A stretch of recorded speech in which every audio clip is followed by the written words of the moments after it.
Ever since the Generation 1 days, this original heavyweight has been the poster child for pure, unadulterated physical damage. But hitting hard in the 90s doesn't automatically translate to winning games today. The competitive landscape has shifted. Newer fighting types like Lucario outpace it on the field, while options like Conkeldurr bring a higher baseline stat pool to the table. The trade-off is mechanical. To access its massive, armor-piercing damage, a player must account for a kit that is inherently slower and more exposed than its modern peers. This chart outlines the universal traits we're working with, but the payoff depends entirely on the arena. We're going to map out the return on investment across Pokémon Unite, Pokémon Go, and the mainline RPGs. Resources in all three of these games are finite. Investing blindly based on nostalgia can be an expensive mistake, so you have to calculate the exact value in your specific ecosystem to see if it's a trap or a staple. In the MOBA environment of Pokémon Unite, unlocking this melee all-rounder requires an 8,000 EOS coin investment. Right out of the gate, you have to navigate a punishing early game. From levels 1 through 4, a lack of mobility leaves you highly vulnerable to getting kited by ranged attackers.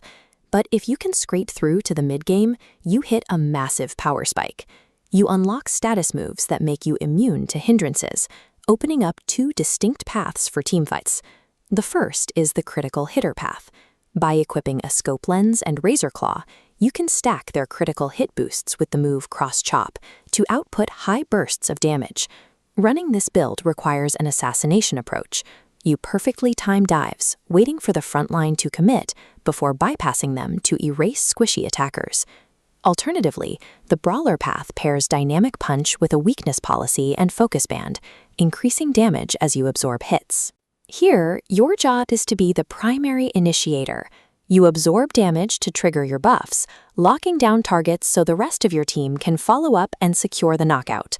Both of these builds share a glaring weakness.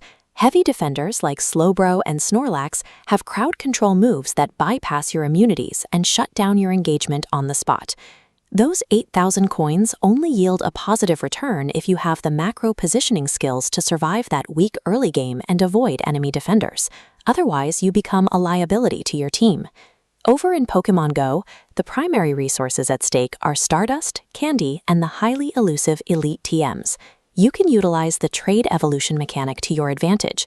If you receive a Machoke in a trade, evolving it to its final stage costs 0 candy, bypassing the usual 100 candy requirement.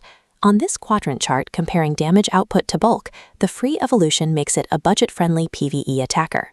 Notice how it sits in the upper left quadrant. It outputs stellar damage, but its lack of bulk leaves it more fragile than heavier investments like Conkeldurr. In a raid setting, that fragility means extreme danger. If the raid boss has psychic or fairy-type coverage moves, you are going to get erased from the field instantly. Taking this Pokémon into Grade League PvP is a steeper investment. You will need to spend a rare Elite TM to teach it the fast move Karate Chop. That specific move gives you rapid energy generation, which fuels a fast-paced gameplay loop where you continuously spam the charge move Cross Chop to pressure your opponent. The trade-off is trying to survive with base stats of just 207 stamina and 159 defense. You have offensive pressure, but you are forced into a stressful playstyle where perfectly baiting your opponent's shields is mandatory to stay alive. If you want a cheap, effective PvE raider, the return on investment here is fantastic. But if you want to compete in PvP, be prepared to pay a premium and play a high-risk strategy to compensate for its glass jaw. In the mainline RPG formats, the primary economic constraint is the limitation of a 6-Pokémon team roster.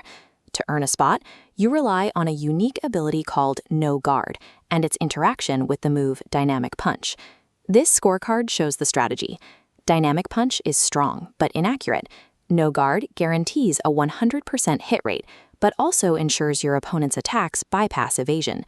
To survive, you equip an Assault Vest, boosting your base 85 special defense against fairy and psychic threats. But the Assault Vest comes with a strict limitation. It completely locks you out of using non-damaging utility moves, forcing you into a purely offensive posture. And that brings us to the ultimate flaw holding it back from the meta. A base 55 speed stat guarantees that against viable competitive opponents, you will take a hit before you ever get to attack. dedicating a roster slot to this Pokémon is only worth it if the rest of your team is designed to babysit it. You have to provide dedicated speed control, like setting up Tailwind or Sticky Web, to mask its inherent slowness.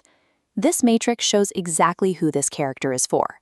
In Unite, spend 8,000 coins for late-game macro. In Go, it's a budget PvE raider. Avoid PvP Stardust costs without perfect shield management. In Mainline, it's strictly for wallbreaker setups. Otherwise, invest in Lucario. The consistent theme across every format is that Machamp operates under a specific set of rules. It yields high offensive pressure, but only for players who actively build strategies to mitigate its lack of speed.